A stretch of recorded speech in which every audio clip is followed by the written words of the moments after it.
Hello and welcome, my name is Kyle. Thanks for joining me for another episode of Let's Play 80 Days. It is day 24 and we have just reached Manama.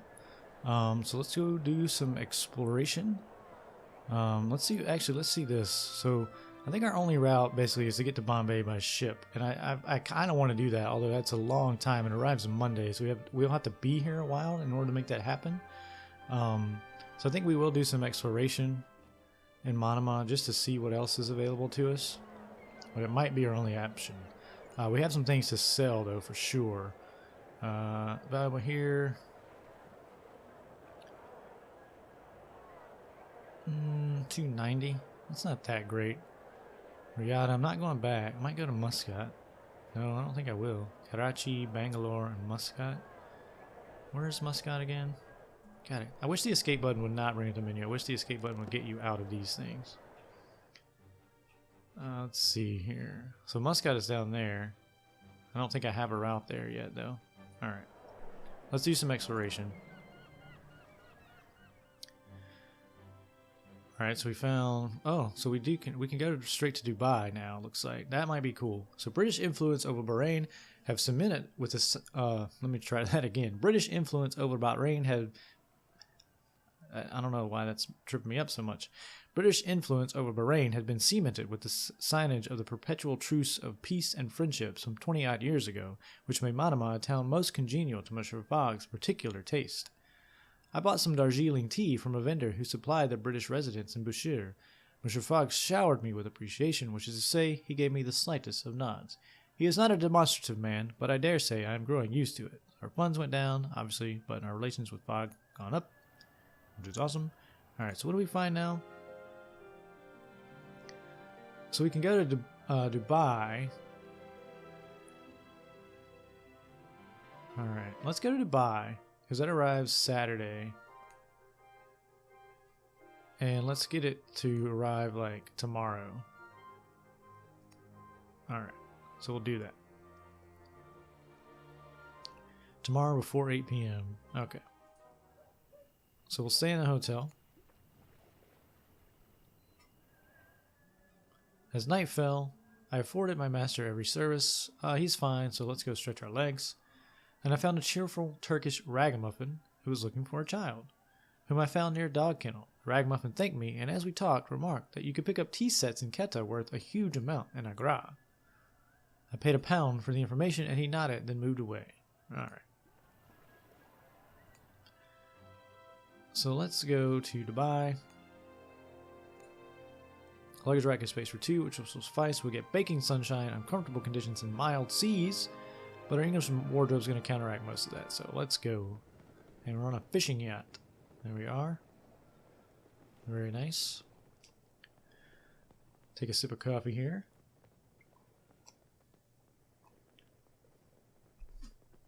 So I'm recording this video pretty much right after I finished recording the last one. So it's just a nice, nice cool Friday morning here where I am. We had our first like below freezing temperatures overnight. And I'm at the end of a long week.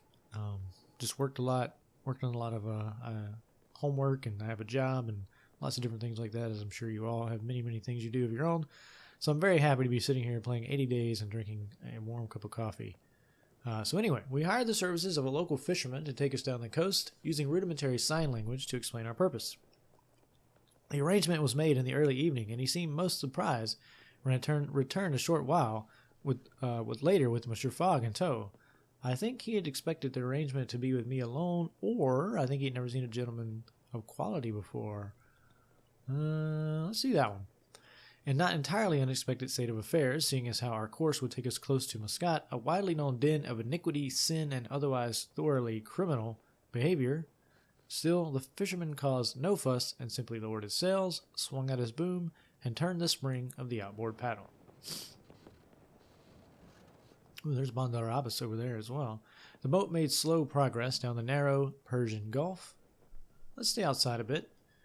It's going to cook us. Yeah, that was a bad choice. Where the blazing sunshine roasted us like so much grilling fish, the fisherman put us into port at Dubai a few hours later, and we disembarked and headed straight to a cafe. That's fine. You're fine, dude. Alright. We got anything? You guys want some stuff? 190, huh? Alright, I think we're going to try to get that to Muscat.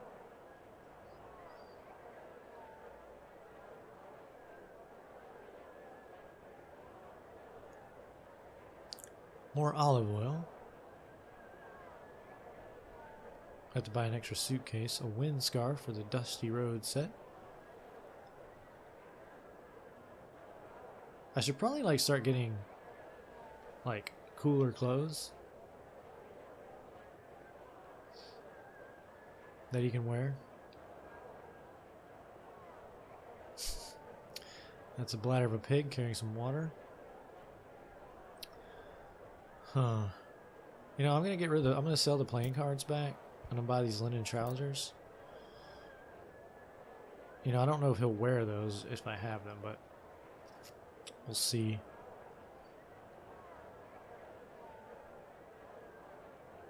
I think that's all we'll do for now. Let's explore. Alright, so there's a route to Bandar Abbas, which is cool. I struck up a few conversations here and there, hunting for options for how we might proceed.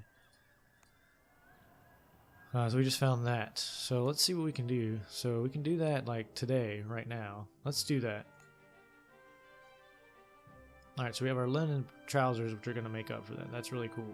Wow, 4 suitcases, but we'll just stick to this. I kind of want to get out of the desert because it's very damaging. So we're just taking a short ferry here across the way.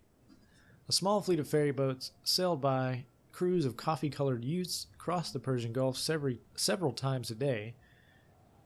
They raced, threatened to ram one another, skirting left and right at the last minute, and generally put on a wonderful show, or had much more fun than their beleaguered passengers. I'll say they're putting on a wonderful show of dizzying, effortless skill. Fogg weathered the performance of our gondoliers with his usual grace, though I think he found the unfettered sunshine somewhat oppressive. The open water was a long cry from the dusty corners of the Reform Club. Alright, so we could sell the evening jacket. Let's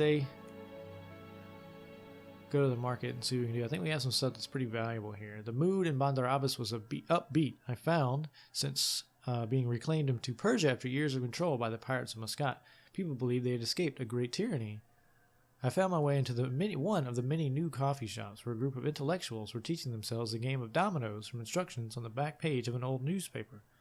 I'm abysmal at the game, but these men and women appear to be novices. So I settled in to challenge them, and indeed walked away from the table a little richer and with a new set of dominoes in my possession. It seems they had disliked the game enough to give up on it entirely. Alright. So the market doesn't open for another 30 minutes. Let's do some exploration, since we don't have any routes out of here anyway. Alright, so one back up to Tehran, and one over. I didn't see where that was going, but I browsed around, my ears open, investigating the various ways in which we might continue. Let's check out the market real quick. So the evening jacket. Alright, I think we should probably get rid of our... There's another scented candle.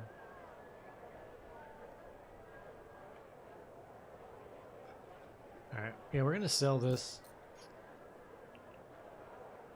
So we can either pick up part of the Heavy Storm set or the Seafarer set.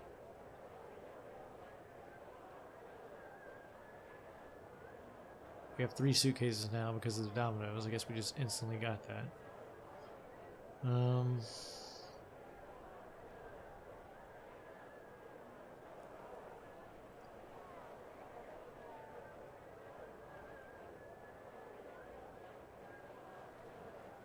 going to take the hat.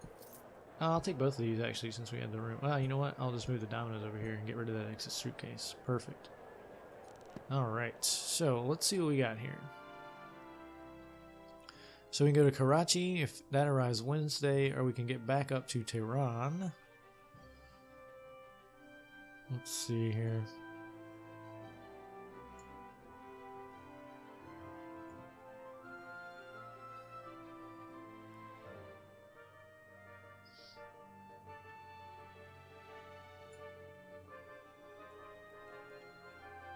We've got a long way to go.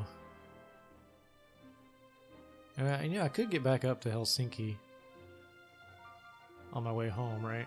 That could be difficult though, because I kind of went the southerly route. Do I just want to keep going more south? I do have this route from Singapore to Manila now. Where do you go from there? Where do you go from Manila?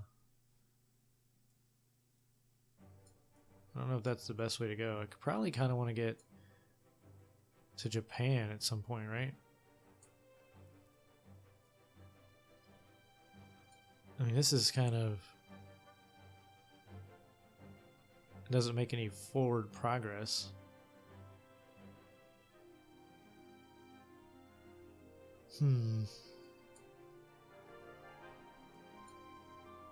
That arrives Wednesday, that arrives tomorrow though. So I think we're gonna go to Tehran. Just because it's faster. The little beetle, like a spaceship, a rocket ship. Alright. The best automata control glass shards are carved in Tehran. Alright, so tomorrow at 11 a.m. we can get on the little beetle to Tehran, which I think is what we're going to do. So we'll stay here tonight. And it's 11 a.m. so I can't skip it like I did last time. Before going to bed, I afforded my master every service. Nah, he's okay. I helped the kitchen staff. Or let's talk to the hotelier. Before I go to bed, I spent a while talking to the hotelier to learn what I could, hearing from him that some buyers will pay well for engine oil from Tehran. A most interesting snippet. Alright. So we're going to Tehran. Rough skies, uncomfortable conditions. Our Englishman's wardrobe should help a little bit there. Okay. Wow, look at this thing. The Little Beetle was a strange, squat Bayandor class airship that made regular high-speed runs back and forth between Bandar Abbas and Tehran. I noticed a well-dressed man boarding and ensured my seat was next to him. Always worth traveling in style. Oh, this would be cool. So let's converse with this guy. Greetings, Captain. Oh, this is just the captain. Greetings, Captain. Passport 2, welcome aboard. Let's talk about Tehran, obviously. Persia's Bayandor class airships are the fastest in the sky. Okay. Let's talk about Quetta. Is it possible to travel from Tehran to Quetta? Let's just say that the quickest way to Quetta from here is through Herat. Alright, how do I get to Herat? I have the times for a journey from Tehran to Herat in this pamphlet. Oh yeah, because we have the train schedule. Speaking of trains, I understand Bombay is linked to Bangalore aboard the Madras Mail. Let's talk about Baghdad. Is it possible to go from Herat to Baghdad? Look here, you can pick up ancient artifacts in Baghdad that will sell well for a fortune in Dubai. Okay. Bangalore, Madras. So it's still stuff going down, right? I don't want to go down anymore. Mr. Fogg said implacably as usual while I made conversation with the man next to me, which is the whole point. A grizzled sort wearing a beautiful jacket strapped across a wide belly with a fine cummerbund. You are very smartly dressed, sir, I remarked. And what sort of ambassador is not? He demanded in return. He stuck out a thick hand. Mushin Khan, newly appointed ambassador of Persia to the United Kingdom, at your service, sir. You do not need to call me sir, I answered. I am a mere valet. He smiled. If you are a good valet, then you are worthy of my respect. If you are a bad valet, then I want to be on your good side, so you do not pick my pocket. Then he barked a huge laugh and continued to chortle as he turned away to look out the window at the rocky desert below. I got nothing more out of him, and we landed soon after. Ah, that's too bad. The writing in this game is just spectacular. I just love it. There was a great article. I might actually link it. There was a great article on Rock Paper Shotgun a few days ago about the writing in this game, and it was just really cool. So this can of engine oil sells really well. The Senate candle. I'm just gonna get rid of them. I'm tired of hanging on to them. I thought they would be some of the bigger things, but all right. So there's our evening jacket back. We don't want that. An astrolabe, a finely engineered astrolabe in brass. It's worth 6,200 in bananas. I don't know where bananas is, but I'm gonna buy it. This is part of the engineer set. This is part of the railwayman set. This is part of this. So there's 2 pieces of the railway man set here. Are there train routes we're going to be taking? Is this a train? It is a train. Okay. Yeah, I think that's what we're going to do. We're going to just start making our way to Herat and Kabul. So let's look at this and let's go to the market. We can't go to the market. When is that? When does that depart? All right, in 2 days. Let's negotiate for that. So we can get it to go tomorrow. Let's do that tomorrow at 8 a.m. All right, so we're gonna have to book it. So we're not gonna get to go back to the market, unfortunately. Tehran was a city of invention and artifice wrapped around ancient grandeur. Bayandor airships floated between the minarets of mosque and church spires glowing golden in the gaslight. I longed to hear a rubaiyat in the manner of Edward Fitzgerald. I'm going to talk to the engineers. That's just kind of a role-playing choice for me. I sought out engineers and found them in the cafes, drinking heavily sweetened coffee and racing their inventions across the tabletops. I sat with the shard engravers, or I spoke to the metal forgers. Let's talk to the engravers, as they took turns to scratch minute symbols on a piece of colored glass. Is that a device? They smiled, and one lifted the shard, turning it this way and that in the gaslight. This is an automaton's brain, or will be, once it is complete. Their brains are crafted by hand? How else would it be done? A woman laughed in reply. This is true skill, a young bearded man agreed, eyes bright behind his jeweler's loop. The artificers only allow those with the steadiest hands to become engravers. Let's compliment them. It is fine work, I remarked. The finest, a middle-aged fellow by the name of Rafik remarked. In other cultures, a copper lily may be enough for an artificer to complete their education, but we all apprentice to other guilds and craftsmen. To truly make automata, we must be jewelers, architects, shipwrights, cobblers, doctors, dancers. But then you must learn endlessly. What does the dancing have to do with artificing? Or must you also learn the skills of the valet? So that's kind of a joke. That's kind of, let's go. But then you must learn endlessly, Rafik smiled. Is that not what human culture is? Is that not what Tehran is? Endless learning, poured into buildings and gardens and inventions? I swallowed. Are you sure you are not a poet? And I'm a dancer too, Rafik winked, and we clinked our coffee glasses together. Someone further in called out, to the Shahanshah, Shahanshah, and we all raised our cups, and some wag at it. May he live forever under the watchful eye of the Prime Minister, and everyone laughed. That is my abiding memory of Tehran. A room full of men and women in the hazy light, or a place where people could be both right and humane at the same time, a rare thing in this world of ours. It is a city, I am sure, that will stand forever. That right there, right? That's what I'm talking about, the writing. All right, so we can't explore. We have to depart. We have to get on this. Oh, tomorrow. What?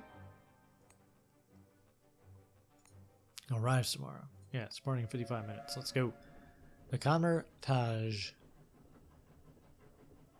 So I wanted to buy some of those train things, but we couldn't. We didn't have time. So a black metal horse reared from the prow of the Khmer Taj, a masterpiece of Ottoman style, powered by a new type of Persian engine. It ran from Istanbul through the Persian Empire and all the way to the British frontier city of Kabul. I am sorry to be leaving Tehran, a place of true possibility. Still, the Khmer Taj left us in no doubt that we were leaving. Its engines fired, and we rocketed away along the rails. Greetings, Madame Tamina. Passepartout, did you say? What a strange name. Let's talk a little bit about Herat. I am sure you know all about Herat. The Toymaker of Herat is one of the world's most famous artificers. Quetta? Is it possible to travel from Herat to Quetta? Did you know you can pick up geometric equipment in Quetta that you can sell for profit in Agra? Okay. Is there a route from Herat to Lahore? I believe so. One can drive in a hired palanquin from Herat to Lahore, but the journey is a tiring one. Okay, that's good to know. We'll probably just go to Kabul, but Quetta might be an option as well. I'm not quite sure. One of the Armenian porters nudged his Pashtun friend and muttered something uncomplimentary as he watched me struggle to load our things in the luggage car. It is rude to stare, I told him haughtily. You look very strange for a servant, said the Armenian fellow, whose name turned out to be Abadjian. I looked down, or I looked the man level in the eye. Well, I am a strange sort of servant. I am perfectly à la mode. You look rather strange yourself. Well, I am a strange sort of servant, I admitted, thinking of the unconventional services I had performed for my master since we had departed London. I only laughed pityingly in response. Monsieur Abadjian tucked a purple lambswool pashmina around my neck. Perhaps this will help, he said, rather hopelessly. I stroked the soft fabric as I returned to my compartment. Monsieur Fogg made no comment, distracted by the whistles and shouts which marked our departure from Tehran. Alright, so if we can get to Agra, we can sell that scarf. It might be useful to have it, though. I woke to the gentle rumble of the train and dressed quickly, deciding to, let's wind it around my neck.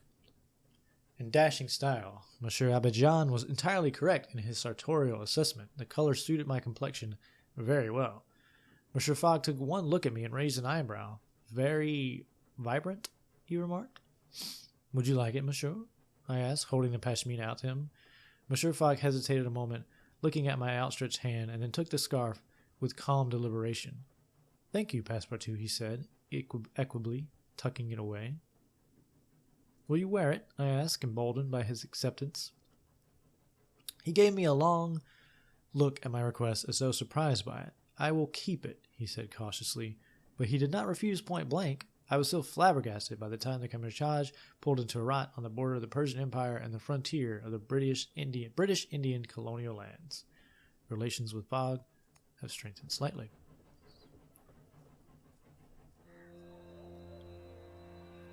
The marble bust can be sold handsomely here. Wow, listen, let's just take a moment to appreciate that music. Love it. Alright. So we are just gonna, like, I don't know if it's worth hanging on to that. That thing is huge. Does that even fit? It's one whole luggage slot. And a Stetson hat. Part of the American wardrobe set, huh? Well, not, I mean, the China Chi set could be fine, but I'll take the Stetson hat for now. And let's take a look at our options real quick. So that arrives Thursday, that arrives Sunday, that arrives Friday. Let's do a little exploring then.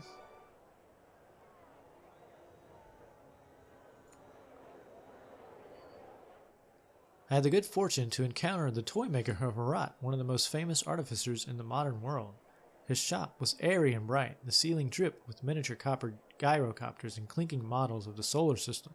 His shelves were laden with dolls with fine copper wire hair and tiny wind-up gazelles and jointed little Sufi mystics, which sang as they twirled. The Toymaker smiled as my eyes widened in wonder. Greetings, Toymaker. Welcome. I think you are new to Herat? Indeed. I am on a journey around the world. His hands closed into a fist. What for, eh? What for? Let's see. This is a role-playing thing for me. I don't think Passepartout, the way I'm playing him, would say for the adventure. I think we're going to go with to win a wager, I told him. I once traveled around the world, he said softly, but now I cannot leave the borders of Persia, or I would be arrested. By whom? The Artificers Guild. His voice turned bitter, and he smiled at my surprise. I once broke faith with them, he said. I made destructive weapons of war to defend my Durrani masters against the British Army's invasion in the Kush. Now, as you see, I make toys. His manner was so open and direct that I watched his eyes and saw deep regret for ills that could never be undone.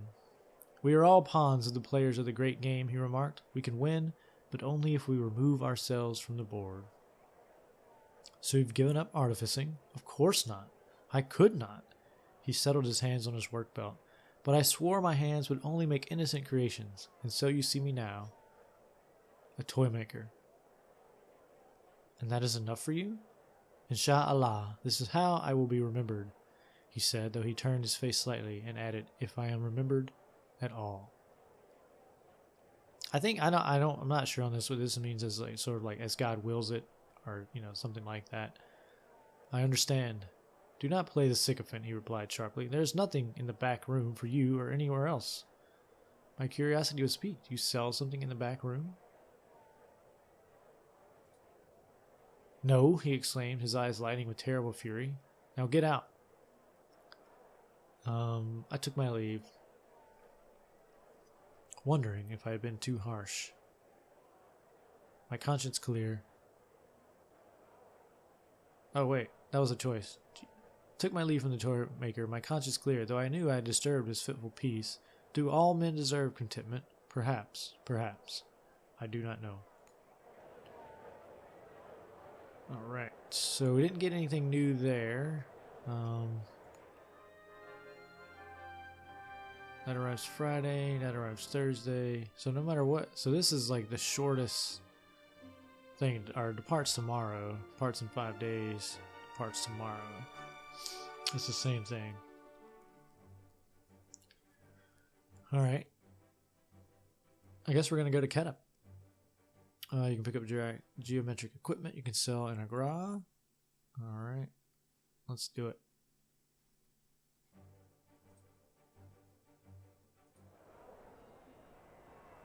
We gotta stay a night, I guess. And actually, I think that's going to do it for this video. We'll resume the journey in the next episode. I'll read this text though, and then we'll get on. We stayed in a hotel in the shadow of the towering citadel, built on a spur of rock like Noah's Ark, beached far above the sea. The people of the city largely ignored it.